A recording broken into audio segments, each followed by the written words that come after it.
Okay, can you turn that one light on right there? Yeah, I'll do it.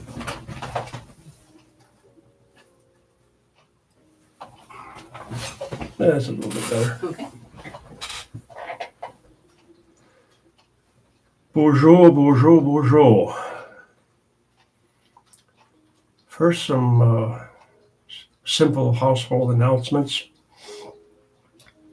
I had a couple of folks write to me right after the last broadcast that we did, saying that they couldn't get in. After talking and visiting with several people about it, we determined that they couldn't get in because they checked in early.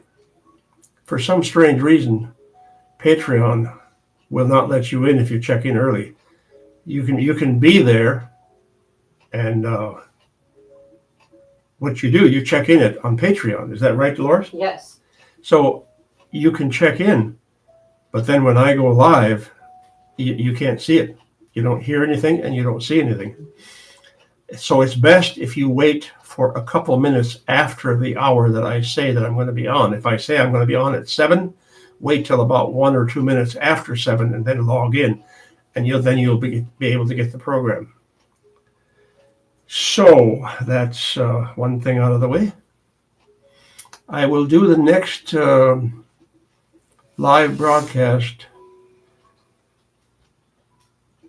next Wednesday evening at 7 o'clock. For now, if I decide, I'll post it in Patreon, and then I usually post it in Prayer Warriors Room, and there's a couple of other places I post also where we have some of my relatives that like to check in every now and then. So I'll let everybody know well in advance. Okay, so what's on my mind tonight? Well, the last time that we talked, we discussed the origin of language, the sounds of the language, and some of the literal translations of the language, which makes it quite interesting.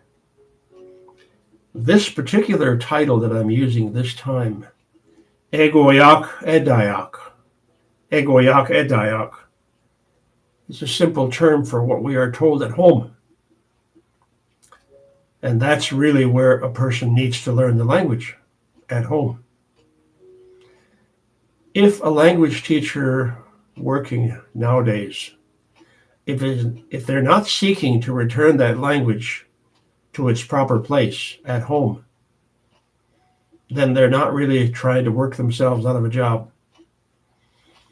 It is my opinion that a good language teacher should be trying to work himself out of a job by teaching his students well enough so that they can take over, creating language nests so his students or her students can come back often and fine-tune what they already know. If that's done in a proper manner, your students will come back to the nest often. But as time goes on, they'll be coming back to the nest less often. And that's what you want to strive for, that your students come back to that nest often to begin with, less often, and then seldom. And then once in a great while you see them again, and then pretty soon you don't see them except in passing now and then. That means that you've done a pretty good job of teaching that language to those people and that they're picking up on it, if you're doing it the right way. Lately, I told my wife, we are not going to teach people how to read and write anymore.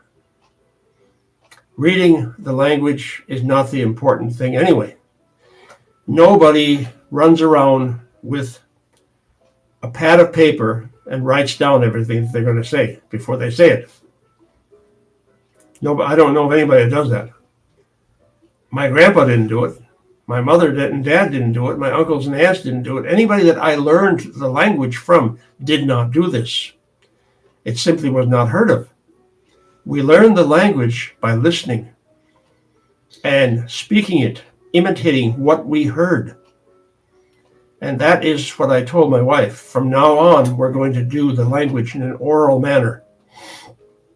We're no longer going to be sending out lessons, giving you a chance, giving students a chance, when I say you, giving students a chance to pre-read it, memorizing it, because memorizing is not learning your language. There are many people who have memorized things, and when they run smack dab into a wall where they have to translate something instantaneously, they can't do it. And other things come up where you begin to discover their lack of understanding. And then you begin to question, do these people really know how to speak the language or not? If a person always has to tell you, well, I'll have to ask somebody how you pronounce that, or I'll have to ask somebody what that means that they don't really know the language that well. It's okay if they are teaching basic stuff. Nothing wrong with teaching basic stuff. But a lot of people, for some reason or another, want to get in deep water all of a sudden, over their heads. They want to start teaching proximates, objectives, third and fourth person, and all this other stuff. And they want to start teaching a lot of other things as well that they don't quite understand.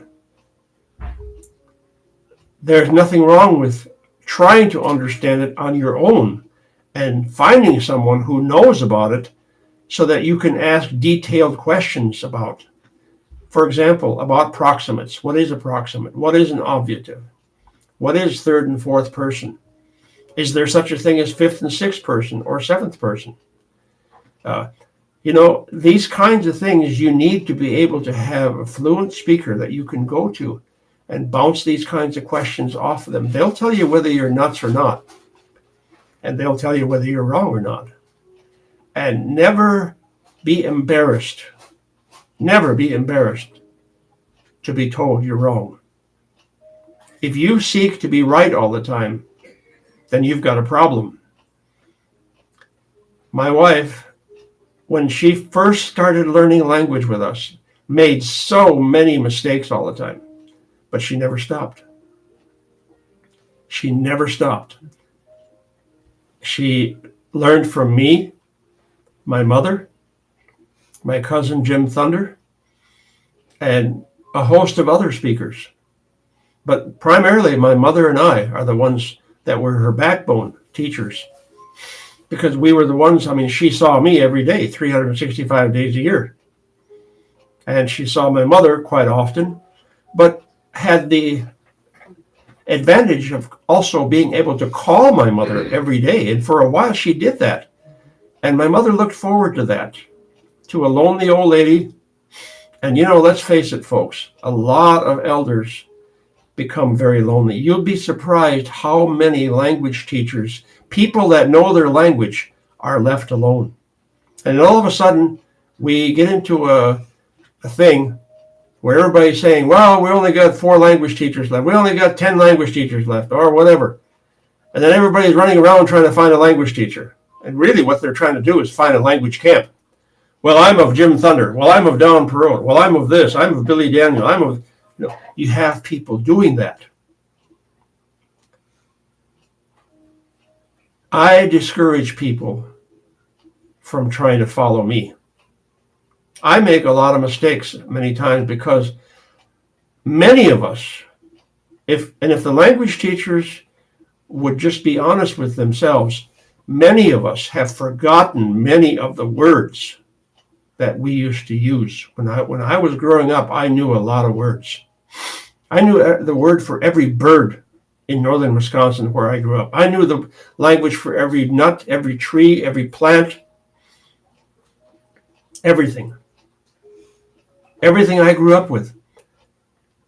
And then as I moved away when I was 18 and went into the service and was gone for a while, I had only myself to speak with. I didn't have anybody else to talk to. Even though my grandpa told me, speak to yourself, pray a lot, talk to yourself, answer yourself, but keep hearing this language, keep speaking this language. That's what he told me. you won't forget your language. And he's right, I didn't. But I did forget words because I had no one to talk to. And if any language teacher worth his salt cannot admit that he's learned, he's forgotten some words that he's learned, then they're not telling you the truth. I will not lie to you. I have forgotten words sometimes. And I've had to think about it. And I've had to pray about it. And I've had to sleep on it. There are times I have gone to bed and prayed before I gone to sleep. Mamogosnan, my Lord, my God, I used to know these words. What has become of my mind? Help me.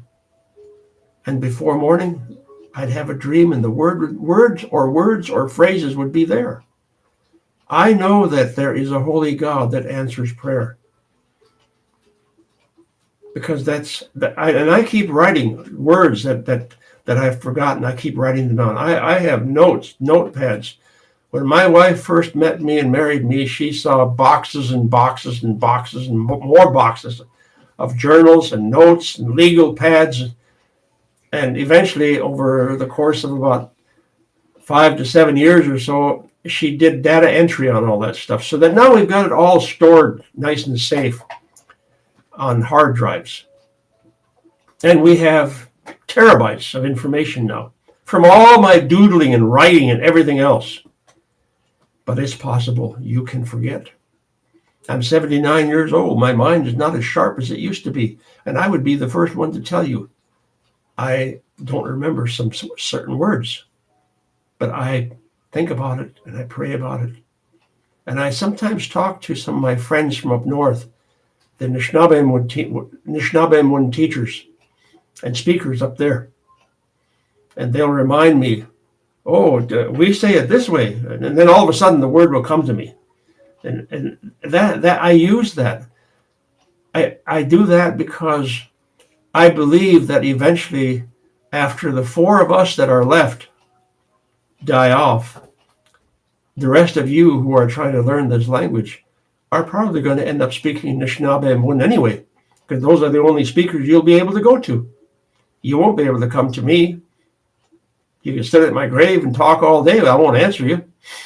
And you can sit at Jim's grave all day, and his sister Mary and Billy Daniel's grave. None of us are going to be able to talk to you.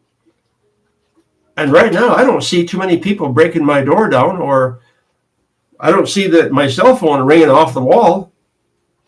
I don't get tons of emails asking me questions. And where are all these so-called language seekers and language learners? Anyway, I'm just on my soapbox this evening. But I wanted to talk to you a little bit about what we are told at home, and that we need to return our language to its rightful place at home, because that's where I learned it. I didn't learn it in school. I didn't learn it by going to a library and checking Potawatomi books out, because there were no such things. I didn't learn any of what I know by reading a book. And yet we're all writing books. Language teachers are competing, writing books. And what the hell are we doing that for? So I got to the point where I thought, I'm not going to write anymore. I'm going to speak. I'm going to teach. I'm going to talk. That's what I'll do. I got an interesting Facebook message from a friend of mine up north, Georges-Jacques Trudeau, whom I have come to value as a friend, and several others that Maula Shawana and several others, quite a few women that are speakers of Anishinaabe. And we make a lot of comparisons daily. How do you guys say this? How do you guys say that? I'll just start writing in Potawatomi, or talk to them in Potawatomi. And they understand what I'm saying. And they answer me in Anishinaabe, and I understand what they're saying. There is no need for a special translator between us. We know what we're talking about when we speak. And some of the Ojibwe speakers from Minnesota and beyond, up in Canada, I talk to them. I understand what they're saying when they talk. And they understand what I'm saying. And they'll tell me something. We don't say it that way. That's fine. But they understand me and they tell me that. Somebody asked George the question, what's on your mind, George? We go nishna and indaman. Jock. Anishnabet moenstago. Of course, Anishnabet language. That's what's on his mind. That's what he said. Then he said something quite interesting. Well, okay then, damn it. The totally fluent Anishinaabe speakers we still have today, as children being at home, didn't learn in a specific order of a beginner's, intermediate, or advanced levels of well-organized lessons of Anishinaabe Moan to speak. All these levels were said to be the most complex wordings at home at any time, intermixed even for a newborn baby, such as a grandma picking up her newborn for the very first time and telling him how beautiful he was. That old lady did not try to explain to that baby what she was saying. She just said it. And here's something interesting. My grandparents often told my mother and my dad, you should put your hands on that baby's, on your wife's stomach and talk to your baby. That's what my dad's mother-in-law told him. Now, these people who were very traditional defied tradition in speaking. She's not even supposed to talk to her son-in-law. In an Anishinaabe marriage, in an Anishinaabe family, you're not supposed to talk to your mother-in-law. You're supposed to have absolute respect for her. It's okay to talk to her brothers. It's okay to talk to her dad, her grandpa, or her husband, rather, her dad, her grandmother, or her mother, rather. It's okay to do that, but you're not supposed to talk to her. You're not supposed to stare at her or ever look at her right to her face. When I first met my wife, my mother-in-law could not understand why I would not ever speak to her. And if I ever wanted something, I would sit at the table and she fixed something especially nice that I really enjoyed eating. I would look up and tell my wife, tell your mother this is really delicious. And my mother-in-law was sitting right there. And she couldn't understand that. She thought I was ignoring her. She thought I was whatever. She thought I was disrespecting her. And one time she apparently asked Dolores, Yeah. Why doesn't he ever look at me? Why doesn't he ever talk to me? And my wife had to tell her, it's because he's showing you absolute respect. That's the way he was raised, to respect women, not talk to his mother-in-law. So that's the way I was raised. But this old lady, my grandmother, my dad's mother-in-law, defied tradition and told him one time, if you want to get to know that baby, put your hands on your wife's stomach and talk to him. Kiss her belly. Tell that little baby how much you love him. And I started doing that also. I remember my mother told me this story. When Whisper, our little girl, Gosknezo, we call her, which means whisper. I call her Gosknezos sometimes, little Whisper, when she was just a little baby. But I used to regularly touch my wife's belly and tell her how much I loved her. Not my wife, I love her, of course, but I'm talking about the baby she had inside of her, in her womb. I wanted that little girl to know how much I loved her long before she was born. And I would speak Potawatomi to her. And that's what my grandmother encouraged my dad to do to me when I was being carried by my mother. Talk Potawatomi to me. Now, there have been all kinds of experiments which I've written about, carried on by Europeans and Americans, and different scholars have written papers on when babies should be learning language and things of that nature, and when you should start talking to them. Fact of the matter is, you should not try talking baby talk. Oh, that pretty little guy, that pretty little, that's stupid to talk that way to a child. I never did that with Whisper. I never did that with my granddaughter. I have a granddaughter that we keep here. We are the guardians of her. 7 years old. That little girl knows more about computers than most adults. She can spell and read books that some adults have a hard time reading. And she's only 7. Because we never tried to talk baby talk with her. We spoke just naturally. And she has a vocabulary like a college professor. Because of that, we don't talk down to our kids. When I taught up at Hannahville Indian School near Wilson, Michigan, which is a Potawatomi school, K through 12, one of my beliefs was never to talk down or never to teach down to a student. The minute you start teaching down to a student, you convince them they're stupid, that they're not quite as well off as other people. They're not quite as good. You speak up to them. You speak to them. You talk to them like they're brilliant. You talk to them like they're very intelligent people, and they won't disappoint you. I recall that school when I first started working there, probably about 6-7 months into it.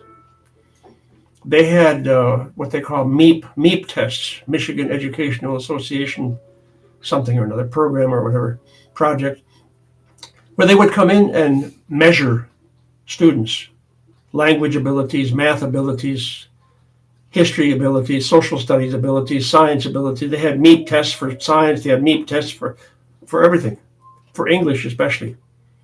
And one day the English teacher, Mrs. Ann Dahlman, came to me and she said, "Don, Mr. Perot, I have 4 boys that are just not cutting it in my class. They don't want to do the work. They're behind in studies. They can barely read.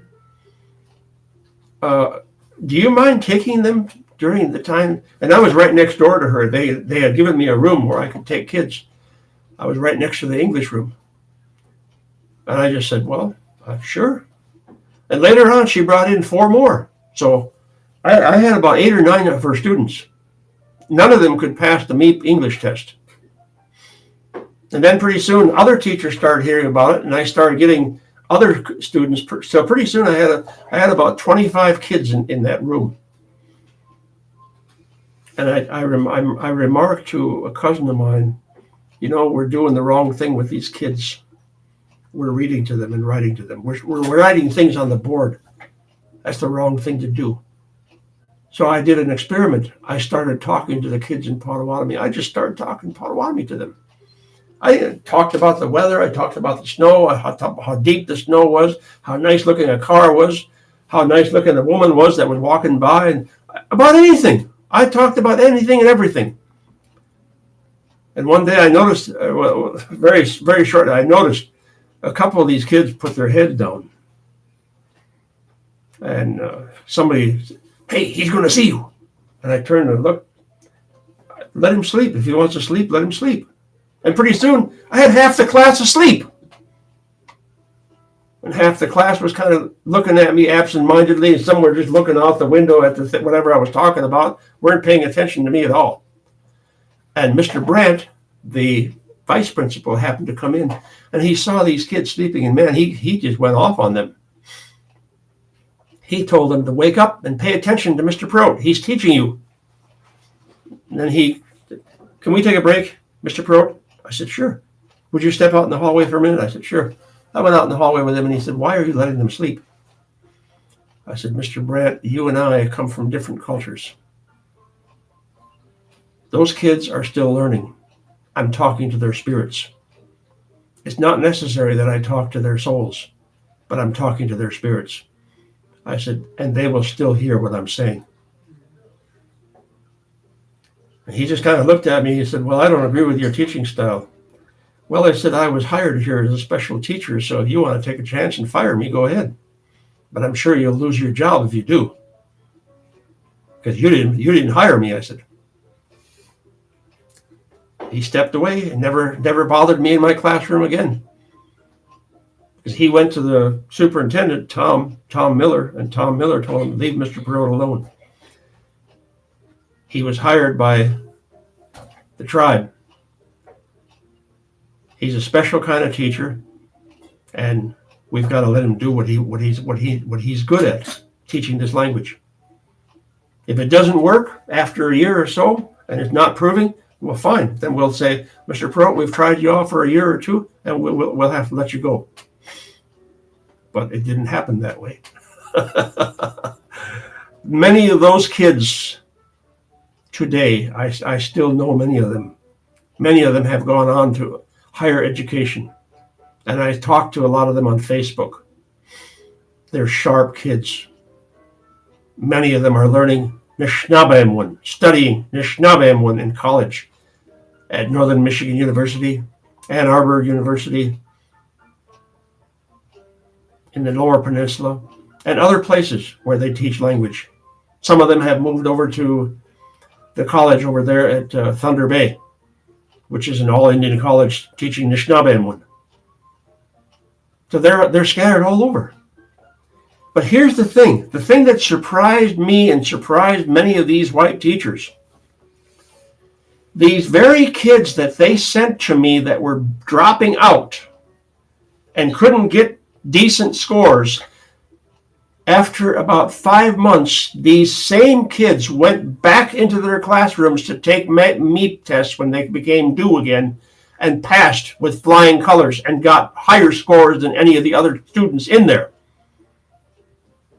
And those teachers couldn't understand that. But here's the end result. The conclusion of the matter was, let Mr. Perot do what he's doing because it's working. Listen, I'm a praying man. I believe my language is superior. I believe I am superior as a human being because of the way God made me. He gave me a sacred tongue that does not contain any curse words, any vulgar language. I know. He gave me a superior mind. He blessed me. And I believe that. And I believe that this language that he gave to us is sacred. I believe it's absolutely sacred. And for me to read something written by another speaker where he talks about what's your name? That's what that means in Nishnabemwin. And he's talking, but he's saying things here. And I said this after reading what he sent to me. I said, we all grew up with our languages. Those of us who learned to speak at home from our fluent elders, parents, and we sort of gradually matured with the language, the words. There was no basic, intermediate, or advanced classes for us. Nobody came to me when I was 5 years old and said, okay, we're going to start basic Potawatomi today. You go over there with that bunch of kids and you learn Potawatomi for the next 5 or 6 years with them.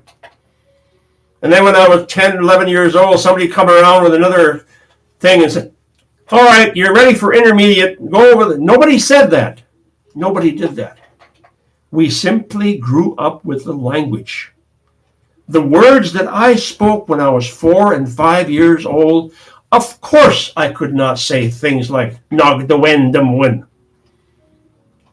Nor could I say other things that were too deep for my little mind. I grew up with that. There was no basic, intermediate, or advanced classes for us. We simply learned right along with growing up and maturing with our language, culture, and everything else and anything else we learned at home, regardless of what it was. We matured with it. That's what that means. Egoyak Edayak. It means more than what I told you. This is just a rough translation, what we are told at home. Egoyak Edayak. Da. Da is a place, is what you do. You live. It's a place where you live. It's a place where you do your living. What do? You learn. You live, you breathe. This language is so deep and so vast. And I want to say something else. Mina penegi yajmuat odesishmoan. Bikek yajak. Egi penojewiak. Mina egiashkeak. E. Kajak kendem yak odesishmoan. And they always spoke Indian, these people. Our elders, our older peers, our parents, our uncles, our aunts, our older brothers and sisters who could speak the language while we were kids, and then as we became adults, that's all we ever heard. That is how we learned to speak this language. We didn't learn to speak it in a school. We didn't learn that kind of thing at all. We learned to speak as others spoke to us. I remember when I was 6 years of age, I couldn't speak English. Oh, I could say things like hello, goodbye, bye now. Because I heard people saying that, but I always, well, that's what they say. That's what, oh, yeah, that's what, with a smoke, no, what maji what. Oh, that's what white people say when they leave each other. That's what I said. I could say things. I could think things. I was a free human being. But I couldn't speak English. And as a result, my first few years in school were somewhat hazardous. I had people picking on me, making fun of me. I earned a lot of pet names: dumb Indian, stupid Indian. Older boys would pick fights with me for no reason at all. I'd come in with a bloody nose, bloody lip, black eye sometimes. And then my teachers started watching out and would penalize these boys for doing such things.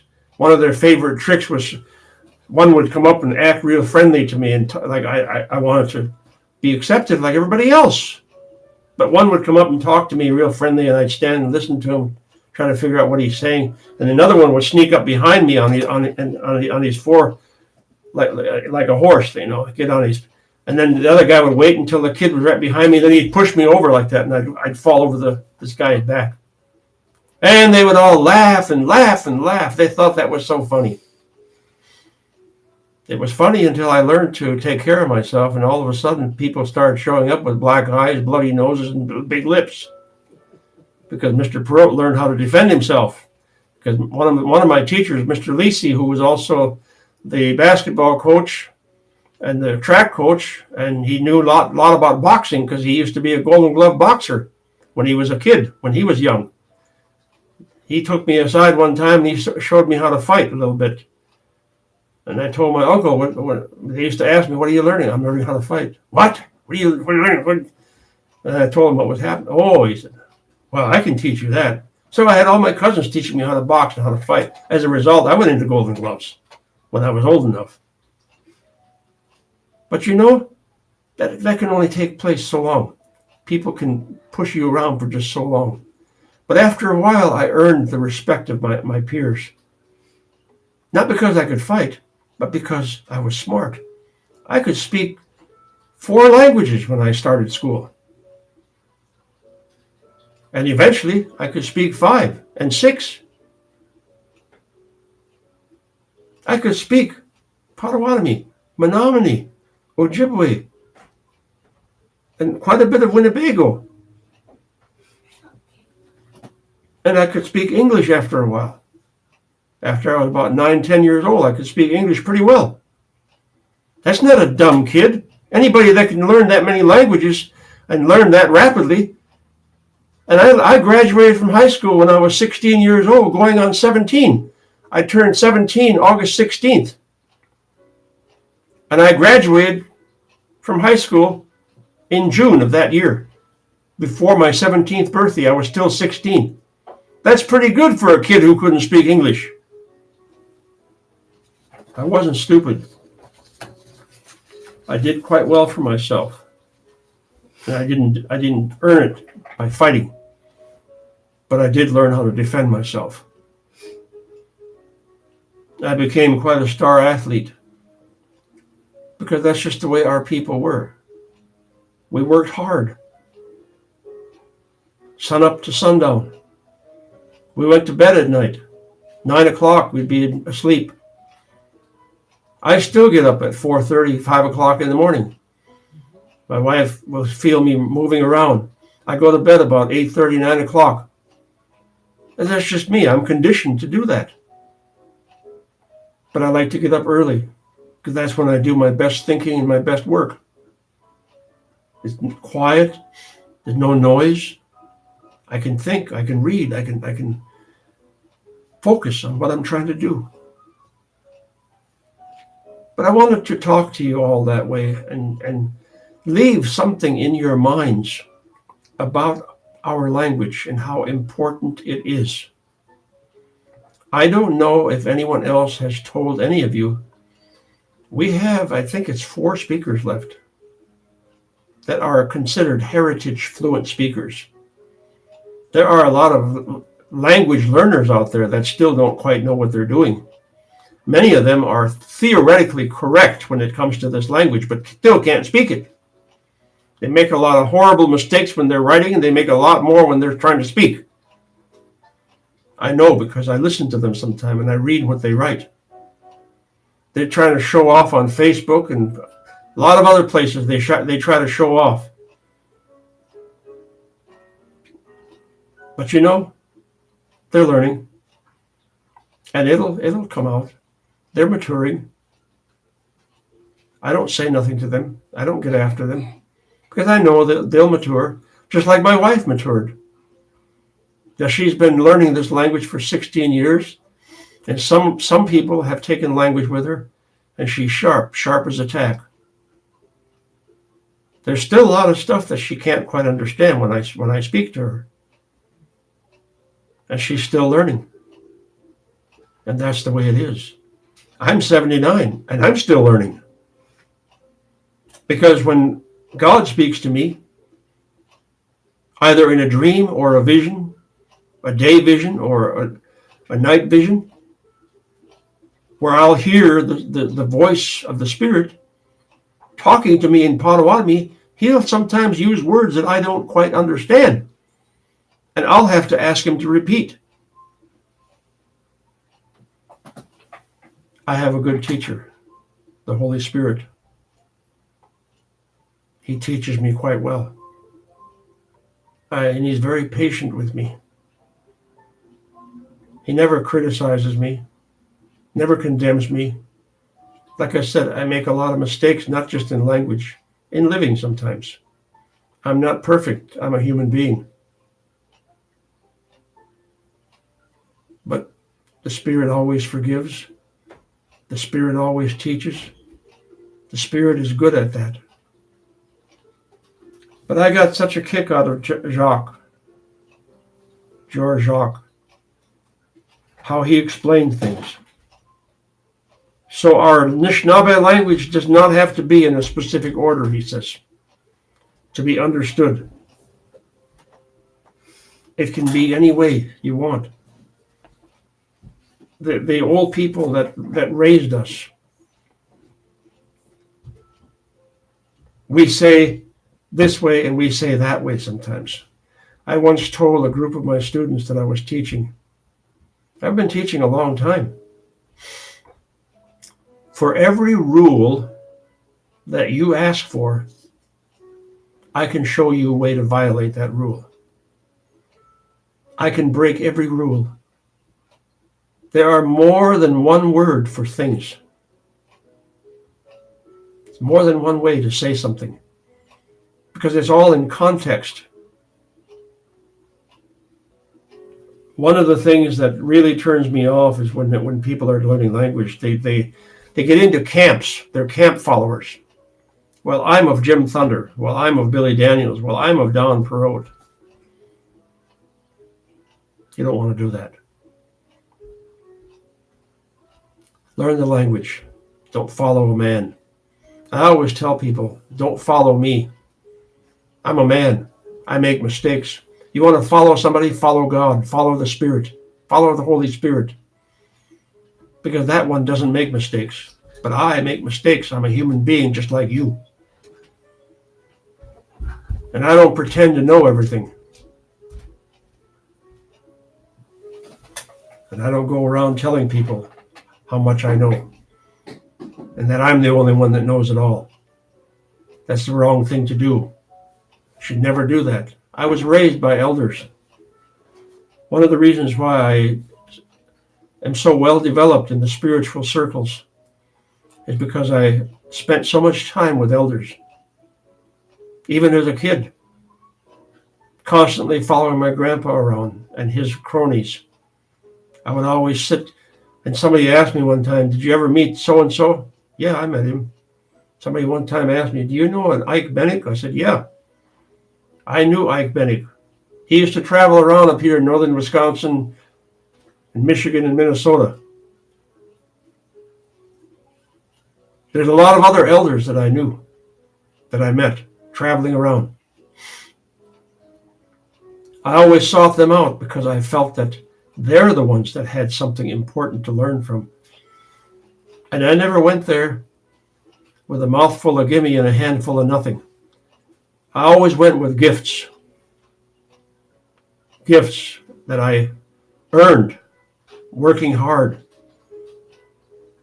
working on the farm, working on the cranberry marshes, mowing lawns, shoveling snow, anything I could do. I'd even shovel shit, cleaning gutters in barns. Didn't make a difference to me. I'd fill up a honey wagon, a shit wagon, a manure wagon, take it out with horses, scatter it out on the fields. Later on, tractors. So I did everything I could, but I never went to see an elder without taking a gift of money and a gift or food or something, because I was taught that these people are valuable and what they know is valuable, and you've got to show God that you consider what they give you as valuable. He's the one you have to impress, is what my elders used to tell me. I don't know, one time somebody said, "You don't have to pay anybody anything. That's what you think. Maybe you don't pay for nothing. Maybe that's why you don't know nothing." That's what I felt like saying, but I held my peace. I didn't say nothing, but I sure felt like it. Because some of these people, they deserve a good ass chewing once in a while. But I didn't say nothing. Later on, I had a chance to lecture, and I brought that out. I told how my elders told me, never go to an elder asking for something that you value with nothing in your hand. And from that, my dad used to say, don't go there with a mouthful of gimme and a handful of nothing. Let your gift match what you think of what that elder is teaching you. If you don't think much about it, well, give him 1 cent and see if he'll teach you any more.